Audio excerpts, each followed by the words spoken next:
Jail में बंदा 30 दिन रह के आ गया, उसने अगर लैंड रेवेन्यू फिर भी नहीं दिया तो क्या होगा? अब हम उसकी वहां से जो मूवेबल प्रॉपर्टी है यानी फसलें हैं, हम उनको उठा के अटैच करेंगे, हम उनको बेचेंगे, लैंड रेवेन्यू वहां से रिकवर करेंगे।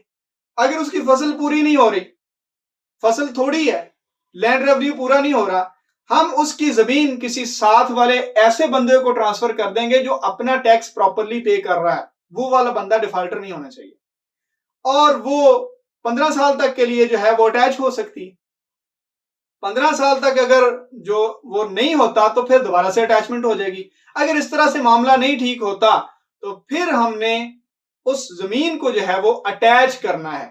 पहले हम उसको ट्रांसफर कर रहे हैं, ट्रांसफर एक किसान की या फिर एक लैंड ओनर की जमीन जो है दूसरे को जा रही है, रिकवरी को प्रोसेस के लिए रिकवरी करनी है।